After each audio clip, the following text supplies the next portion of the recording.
Welcome everybody to episode 10 of NSCW.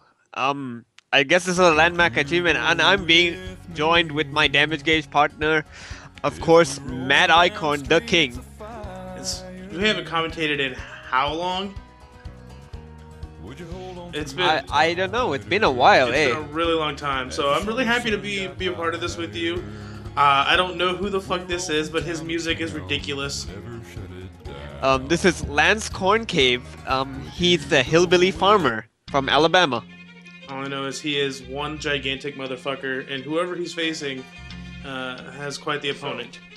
You think you're untouchable? Oh shit! Yes. I know who that is. Yeah, that's the Grish. Hell yeah! Huge fan of the Grish.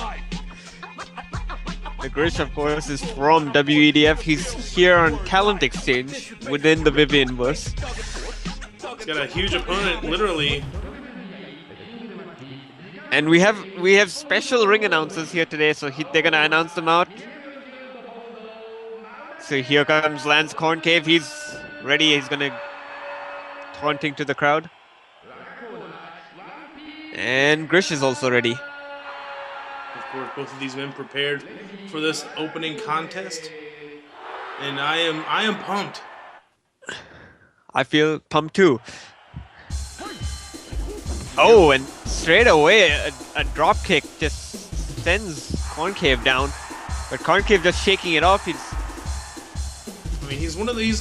Clearly, he's a guy who uses his size and his strength to his advantage. But right now, the Grish seems to be using his speed. Yep, he's definitely using his speed. And again, Corncave is just measuring. He's more of a methodical striker. Holy shit! He just knocked him right out the ring. He tends Jesus. to take his time with the opponents, not really rushing, just thinking every move through, kind of like a chess match. It's dangerous when somebody is the size of Corncave. I mean, this guy is, like I said before, he's one gigantic motherfucker. So, Yeah. Well, he's used to being on, getting up very early in the morning, milking cows, doing a lot of farm work, lifting heavy bales of hay. it's kind of ironic because the Grish is the exact opposite. He wakes up late and parties through the night. You know, he's one of those dudes. You know, if there's a good time that's going on, you know, if people are having a good time, either the Grish is on his way or he's already there. So trust me, And I've both of these, partied with matches- Grish. So yep, and both of these men are here in the opening main event just because NSCW, as it states, is about new talent. We're all about bringing in new talent here. And not have the same faces of call over and over and over again. that's right. I haven't seen. I don't know if I've ever seen the Grish wrestle, to be honest with you. But both of these men seem to be holding their own. This is a very back and forth contest so far. We haven't seen a clear advantage to either man. Now Grish walking in with that double arm suplex there. I don't know how And another drop kick. I don't know how he lifted him over his head. He's a lot stronger than I thought he was, but Well, he's been lifting them weights and taking them vitamins. I'm sure. go behind, but Corncave able to block him, Again, another scoop slam. followed by the elbow to the face. Corncave doesn't seem to take that too lightly. He just gets back up and just stares at him. He's not exactly. I don't think he's ready just to make a move right yet. You know, it's interesting. You think that Corncave right now is maybe not the smartest person, but I think he's trying to get inside the head of the Grish. But right now the Grish is staying on the offensive, and that's the only thing you can do. Once again, he just backed himself into a corner, and the Wow. Grish just sent him out of the ring. I mean, the Corncave right now, I understand that he's a methodic wrestler, but at some point you've got to start, making your offensive moves, and that didn't seem very methodical to me. He seems like he's getting a little frustrated with himself. Okay, now I think he's got something. He's got a Look at a test of strength. and Grish out wrestled him there. You'd think that the test of strength would be a clear advantage to Corncave, but the Grish, You gotta hand it to him right now. He's really giving it to Corncave. Once again, the Grish going again for that double arm suplex again. But I haven't seen any pinfalls in this match yet so far. And now the Grish, full suplex now. And again, Corncave just gets back up. I think he's just trying to tire the Grish out. Maybe just trying to use him to use up all of his own speed. Maybe the Grish will defeat himself. Maybe if Corncave can take that kind of beating and still get to his feet, perhaps that's a pretty good strategy. But right now, you gotta keep looking at the way that the Grish is just moving in that offense. But wait a minute, Corncave. Whoa! See, I think he found his spot right there. That nice and he's high just lariat. And he's just pounding the punches into the Grish. That might have been what he was waiting for, is that opportunity to throw those punches. Oh wait, wow! The Grish was able to duck him. Once again, Corncave just staying on him though. Nice drop toe hold there. Simple but effective, but the Grish continuing, non-stop with the offense. This might be. Oh, the Grish getting countered now. And now we've reached the 5-minute mark. That's what the announcer just announced to us. Stare down between these two men. Again, it's just all about the pacing. I think Corncave just thinks that the Grish will tire himself out. Oh, wow! And that kick just busted the Grish wide open. I didn't think that it affected him that much, and then he fell right to the ground. The Grish slam there by. I'm sorry, I was just saying the Grish right back on the offense. But once again, Corncave just counters him again. Oh, and that spinning elbow again straight to the head. And now he's going for a sharpshooter. Could he make him tap? No. Wow, I mean, for him to do that kind of kick at his size, the Grish now on the apron in trouble. No, he's able to get back in the ring before Corncave can knock him off the apron again. Corncave now landed that unique drop kick to the knee. Again, this guy is impressing me really much with his methodical style. Another drop toe hold by Corncave, and the Grish. Single leg Boston Crab. He looks in trouble right now, the Grish. The Grish is actually looking really tired. Maybe that strategy that you mentioned from Corncave is paying off here, because the exhaustion is showing on the face of the Grish underneath all that blood. See, he isn't able to lift Corncave anymore. He doesn't have that strength that he had at the beginning of the match. Corncave now, what is he thinking? Holy shit! He just keeps landing those kicks to the head. I mean, he's 100% right on the face, and that one landed the midsection. Oh, and another just a straight kick to the head now. He missed it the last time he tried for that, but he connected 100% and rolled toward the Grish. The Grish was trying for another pile driver again. Corncave able to counter him. Now Corncave signaling for the end. Oh! Oh, wow. Just planted him straight on his head and body. This could be it. Going for the cover now. 1, 2, and 3. It's all over. I mean, I'm surprised here. I mean, we saw so much offense from the Grish, but, that strategy from Corncave paid off, and his size clearly was the advantage here tonight. Just out-tired the Grish. The Grish was just too tired by the end of the match. He couldn't land anything at the end of the match. Took a beating from the Grish and then was able to give it back tenfold, and that's what gave him the victory. You see here, What an opening contest by both of these superstars. I'm sure both of them have a bright future. And that's just the opening contest. And now on to our next match, which is of course part of our juniors tournament match. Of course, BB Disco won the last one, defeating Yoshi Tatsu, and here comes Brent Harvanator, a fan favorite here in NSCW. Of course, and Brent Harvanator has been here for some time, hasn't he? I mean, he's been here since the beginning, if I remember correctly. Yes, of course he has been. He's been since the continuation, since we changed over from IWT, and here's Jeff Hardy. And look who's in his corner. It's Sean Heritage. I'm sure we haven't seen him in quite a while.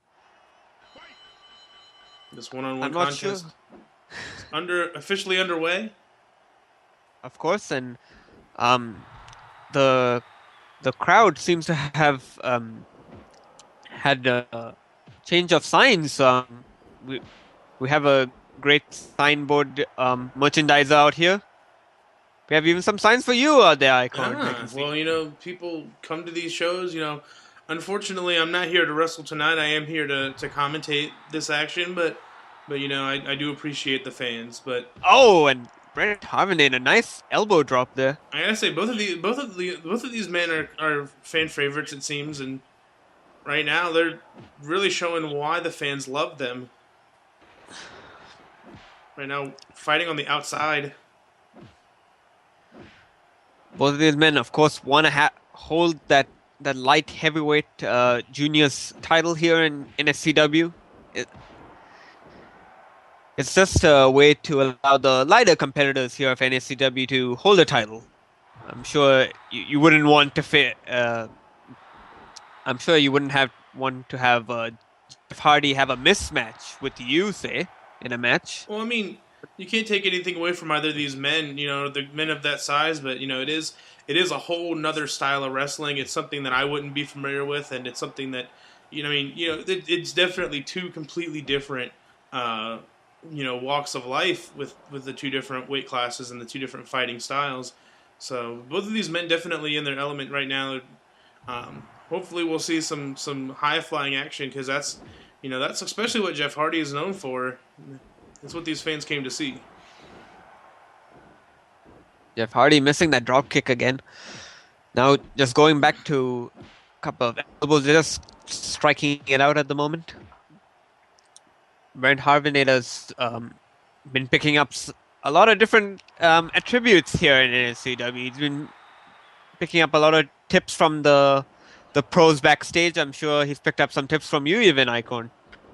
I mean, you know, he did come to me the other day and ask for some advice, and you know, it's like, you know, it's interesting because, you know, I don't, you know, it's not something that I usually expect is for people to come to me for advice, but you know, I'm always, you know, especially with Brent Harvanator, I do consider him, you know, I've known him for some time, so I you know, inside and outside of the ring, so definitely always willing to help him out and help anybody else out, but really, you know, this is, you know, there's definitely experience difference here. You look at Jeff Hardy and Brent. Jeff Hardy has been in this business for almost 2 decades. I would definitely say so.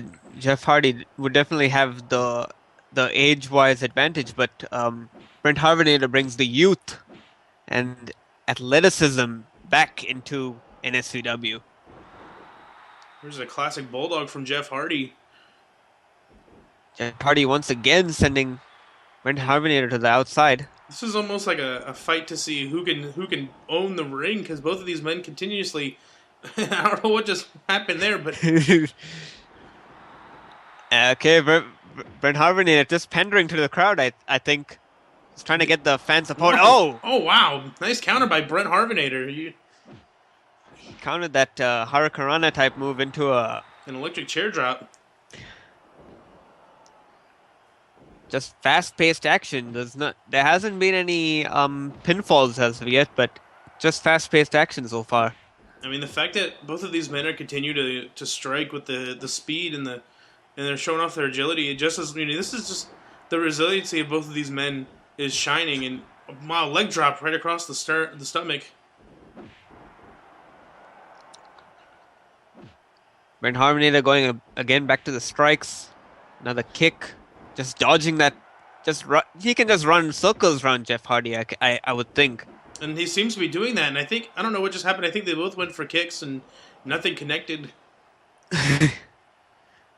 Now Brent Harvanator just going back to a headlock, but Jeff Hardy using that veteran experience, just grabbing onto the rope, causing a quick rope break.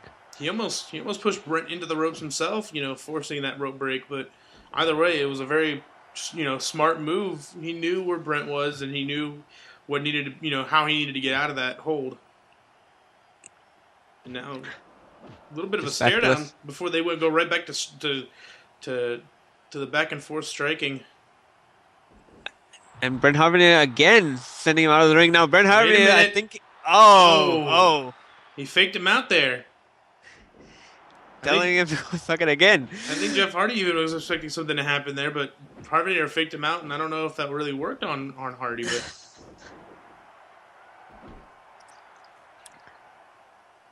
again, going back to a grapple. Oh, you got a roll up now. This could be it. 1, 2. First roll up, and it caught him off guard. I think it was Jeff Hardy who was being pinned. Yep. Now Jeff Hardy just being in a complete state of surprise, just backing away for a moment now. He's trying to figure out his next move, but Brent Harvanator wasn't giving him the time, so he went, instinct went for that drop kick. Brent Harvanator though right back on the offense. Again, Jeff Hardy now back. Oh, just another counter. Brent Harvanator. Oh, that tilt-a-whirl backbreaker. Brent Harvanator now staying on him. Now Jeff Hardy countering. And he lands a tilt-a-whirl side slam. I mean, this is completely even on both sides. There's no advantage. It doesn't seem like any other of them really is in control of the match. But wait a minute. Brent Harvanator now all of a sudden feeling pumped. He's just trying to get the crowd excited. He feeds off the crowd, and now we're going for another roll-up now. And a quick 2 count. Almost got the win with that. Now Jeff Hardy staying on the offensive, working on the arms of Brent Harvanator. You know how Brent Harvanator has to use those arms to plant the opponent head first for that reverse SLD he uses. That's absolutely correct, and so it's more of a defensive move on making sure that Harvanator can't finish the match, because if you can't hit your finishing move, the chances of you getting the win are much lower. And Harvanator staying on Jeff Hardy now. But Jeff Hardy, staying in this, not letting Harvanator feel like he's got an advantage over him. Oh, and Harvanator, and again another kick. This time sending Jeff Hardy down. And Harvanator again going for another roll-up. He pulls him in. This could be it. 1, 2, and 3. It's all over. Ended just all of a sudden. I honestly didn't see that coming. Harvanator with the win over Jeff Hardy. This was, you can't take anything away from Jeff Hardy, though. This was as back and forth as it can be. It's just, Harvanator went for the Hurricanrana into a pin at the right time.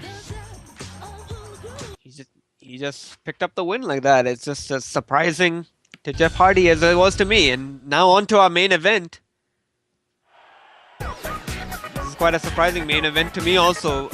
Mason Kronik recently has told me backstage that he's found a new pace of life. He finally quit the movement, and he's looking to get in touch with the fans again. And of all people, for him to find to tag team with him, Yoshi Tatsu.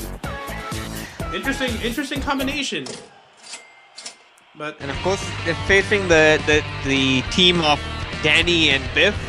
These two this is one of those interesting tag team matches. We have these two guys have a lot of experience working together, so I feel like they have a little bit of an advantage. Not to mention you have Danny on one side and you have Mason Kronik on the other. The tension is going to be high. But never forget also that in NSCW, Yoshitatsu and Danny actually have quite a feud going on. Yoshitatsu defeated him on that episode where it was dedicated towards all the people who died in the earthquake. Oh, that's right. I do. Yeah. So, but either way, and of course, here's Danny Jackpot and his partner Biff Andreas. Like I mentioned, these two. Biff looks up to Danny as a mentor of sorts, and so this is an opportunity for Biff to maybe prove something to Danny by making an example of two of Danny's rivals here in NSCW. And the match starting off with, of course, the biggest two stars here in NSCW, Danny Jackpot and Yoshitatsu. That's right. Danny, of course, well known all over the place, and Yoshitatsu, of course, is the best wrestler ever. Successfully.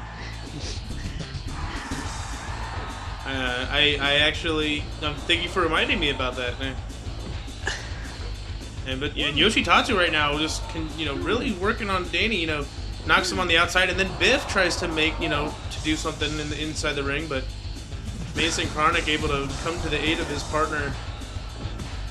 And now it's a little chaotic, but as the problem with most of NSCW matches, there is no referee. The crowd has to do most of the work for us, so we just gotta hope for the best and that these two will break it up by themselves. I gotta say I'm impressed at how well Yoshitatsu was doing in the ring, but oh, look at that. Biff Andreas grabs him from behind. He wasn't aware of where he was in the ring and able to make the tag to Biff Andreas, who's now the legal man. And I don't... Now a test of strength going on between Yoshitatsu and Danny for some reason. I don't think that and Danny just outmaneuvers him. And it almost gives opportunity for Biff to maybe take control back for their side, but Yoshitatsu looks like he... Oh, I thought he was going to go make the tag to his partner, and oh, there he is. Tags in Mason Kronik. Formerly of the movement, which of course he slowly realized that this group has no real future for him, and getting in touch with the crowd will actually help him get better. He told me he just left the group one day and just went into solitude for a bit. Had to replan his career. I mean, sometimes the best thing for you is just to get away from everything and kind of let your own mind, kind of reconfigure itself. And so I guess that time alone made him realize that, I guess in his head the most important thing about this business is the fans. And so it's really weird to see him working with somebody like Yoshitatsu. These two are in my head at least they're very different, but Mason Kronik has made that promise to turn over a new leaf. He also said he's been working on some new techniques, gone to a strike-based style, MMA sort of style of wrestling now, instead of his traditional powerhouse. Lost at least another 10 pounds.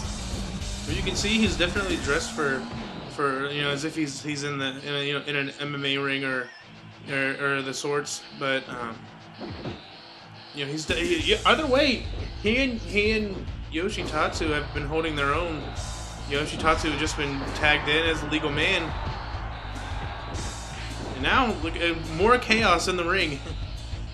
And once again, they just break themselves off. I guess they just want to just give some space to Danny and Yoshi. Ooh, and a nice boot to Yoshitatsu. Once again, now it's a stare down between these two, and Yoshi going behind. This is a backbreaker. I would have picked Danny Jackpot to be the clear favorite in this, but Yoshitatsu was starting to make me question that. This is a lot closer than I thought it was going to be, but oh wow.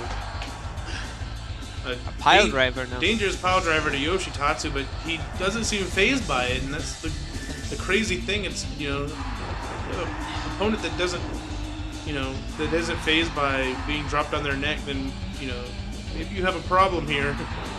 It's like Lance Corncave from the earlier. He just outmaneuvered, out-tired. Outlasted his opponent. Yeah, but right now, I don't know if that'll be a good strategy here with the tag team environment. You know, I think what we just saw there is a tag from Danny to Biff, and they're just trying to keep the freshman in the ring, and that's exactly what you want to do when it comes to tag team wrestling. You and I, of course, have a little bit of experience with that, so yes, we can speak on that. And now, like we mentioned, you know, now freshman with Mason Kronik is now in the ring with Biff, and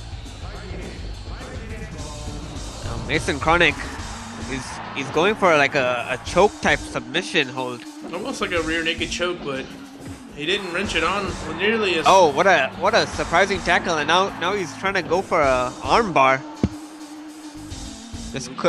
But Biff manages to fight him off. And Yoshi, Tatsu, and Danny are fighting. Neither of them are the illegal man, but like, you know, this chaotic environment. Oh, what a spear tackle! And now Biff Andreas, like his mentor Danny, going for that pile driver. Wait a minute, Yoshi Tatsu grabs Biff and allows Mason Kronik a moment to breathe. Oh wow! Strikes him with that. Just a straight kick to the back of the head. Yeah, could be quite dangerous. Now Biff and Danny again, the quick tag. You know, if they can isolate one of these guys and keep him from making the tag as well, we could see them, you know, take this match and run away with it. But Yoshi Tatsu, of course, not letting that happen, and now. Oh, he's got him in a guillotine choke now. Oh, and Biff had to pick it up. I don't think Danny had any way out of that move. But that's, you know, sometimes your partner has to save you, and there's nothing wrong with that. But it's the ability for Biff to come, you know, the instinct for Biff to just run right in and save him. You know, shows how much of how his worth as a tag team partner. And once again, Mason Kronik now tagging back in Yoshitatsu. Biff Andreas tried to take advantage of that and get. Oh wait! Oh wow!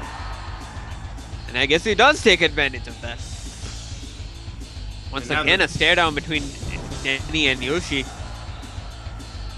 This match looks like it's starting to wear on these competitors. Now he's working on the shoulder of Yoshitatsu. Wow. The speed of Danny Jackpot.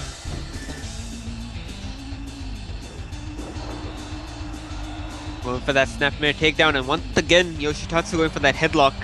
Danny trying to, you know, it didn't look like he reaching for the ropes, couldn't reach him.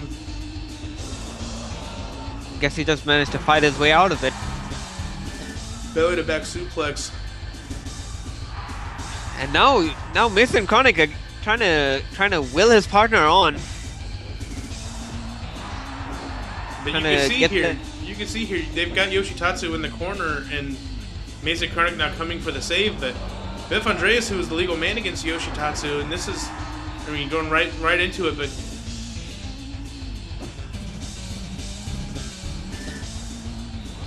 now Biff, just a standing suplex, nothing fancy about that. There's nothing fancy about it, but it's certainly effective, and it looks like, he's wrenching in that arm.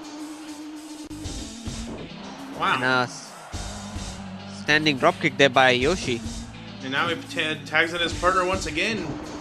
The tags is back and forth. The reason why this match is going on for as long as it is going, and we don't know how long this is going to last, but you know, these guys are constantly bringing in the fresh man, constantly keep making sure that no one time is somebody in trouble,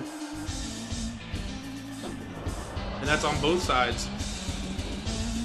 Oh, Biff managed to outmaneuver Mason Kronik with that reversal there. Now with just a running neck breaker. Now a drop kick. Once again, Mason Kronik bringing back in Yoshitatsu. Just quick tags between both of them. Biff Andreas might need to consider tagging in Danny at some point, but right now all 4 men are in the ring, so it doesn't matter. Irish whip and Dan. What the fuck? I think there was a miscommunication there. Miscommunication and missing Kronik. I think just shaking it off. The and the Yoshi Tatsu makes up with hitting the elbow on the right person this time. And now, like we mentioned before, Danny now back in the match. Teamwork on Yoshi Tatsu. Double suplex. Mason Kronik now coming back in to try and... Oh! Wait, wow! Danny! Wow, Danny reversing. Unfortunately, Mason Kronik is not the legal man. Otherwise, that would have been, that could have been it. And once again, the tag team move right there. A powerbomb, an aided powerbomb. The teamwork between Biff and Danny is just remarkable. Again, I mentioned it at the beginning of this match. The experience, with these two working together, it's really shining at this point. And now another quick tag. Another quick tag here. Mason Kronik getting back into the ring. Oh, got him with that leg scissors. But Biff still in the ring. He just breaks it up immediately. What's it gonna take? What's it gonna take for either of these men to just go down? At this point, I'm really not sure what is going to take, because I don't, this match will go on as long as it has to. There are no time limits here, so.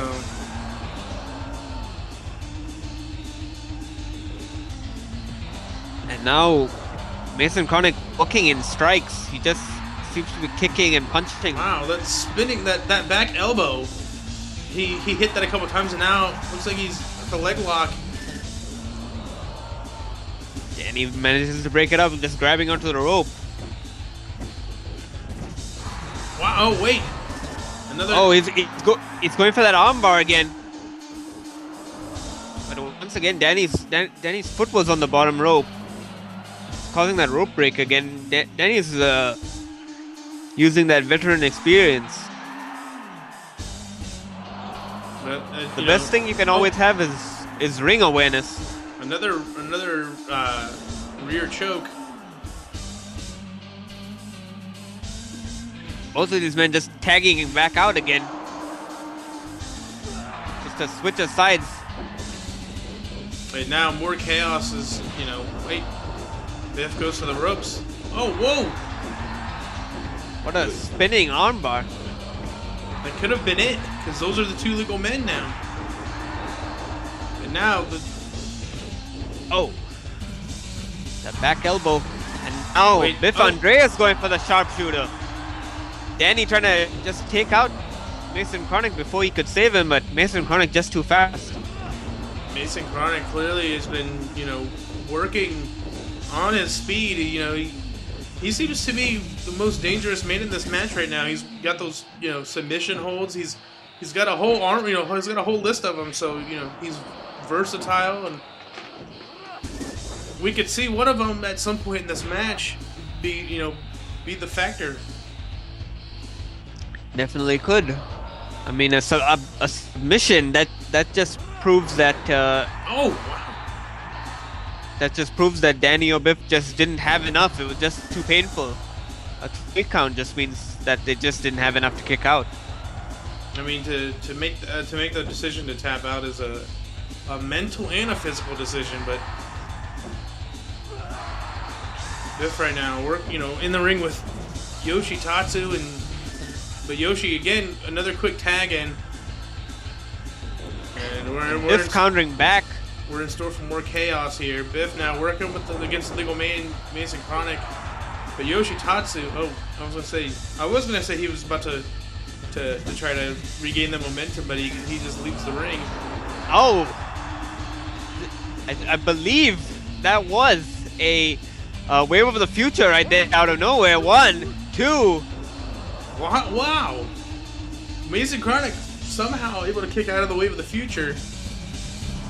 Danny immediately goes and tags Danny. I think that that was a smart move, because he could, that having Mason Kronik kick out could have proven shown frustration with Biff, but he makes the smart decision and brings Danny into the match. But now, Danny now in the ring with both opponents, and Biff not doing anything to help his partner. I'm not sure what's going on here.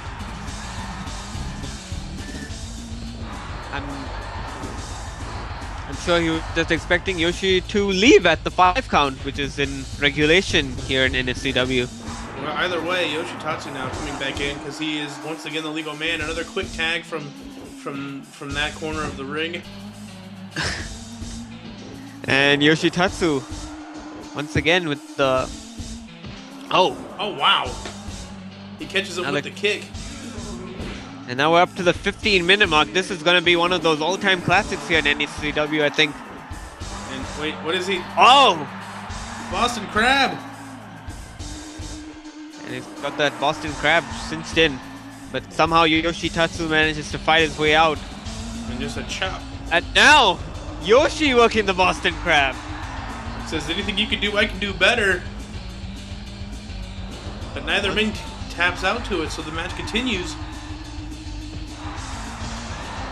Oh wow, it kicks straight to the head. And just continuing with those kicks. And a couple of knee strikes to the body. Sends him right to the mat. You can see that the ring is pretty much split into a wrestling and a strike-based style of wrestling also. With Yoshi. Yeah, that's exactly right. And wait a minute. Biff now locks in the sharpshooter. At the same time, I see Mason Kronik working that rear naked choke on Danny. The only one that mattered in terms of whether or not this match could have ended was between Biff and Yoshi Tatsu, who are of course the legal men. Amidst all the chaos, you have to remember who those legal men are. It's very crucial. And now Yoshi going for that Boston Crab now on Biff. And he's in the middle of the ring, so Biff surprisingly able to get out of it. Again. I thought that would have been it. He was dead center in the middle of the ring, had nowhere to go, could not have grabbed the rope. A guillotine choke. But Danny was quick to break it up. And now Danny, I think he's gonna working the Boston Crab on Mason Kronik. They just seem to be going into a series of Boston Crabs. Apparently Biff and Danny wanna wait a minute, Oh, now the legal man Biff Andreas is outside of the ring. That's where the count comes into play. All 4 men again back in the ring. Still. Wait, is this another? It is another sharpshooter. But Mason Kronik's arm was right in the ropes. He just caused an immediate rope break. Oh, wow. Nice kick from Mason Kronik. Shoulder tackle back by Biff Andreas. Biff Andreas with a straight punch now. Now he tags in Danny. Oh, a double drop kick. Just staggering Mason Kronik. He was stunned by that move. Wait, what is... And now Yoshi going back to that Boston Crab once again. But Biff was quick to break it up. Biff looks like he's got a Kimura maybe? I guess so. It was a Kimura arm lock, but basically just telling him to get out of the ring. Let the legal men handle this. And now Mason Kronik and Danny Jackpot is going back. Oh, it's another spinning back fist. He's been working on that head for quite a while now. I think Mason Kronik's got some dangerous ideas here. He's got that rear chin lock in place. This could be it. And it was. And that's it. Wow. Through all of that work, the rear chin lock is what it would mean, but all the work that went into it, Mason Kronik truly deserves that victory. He and Yoshi Tatsu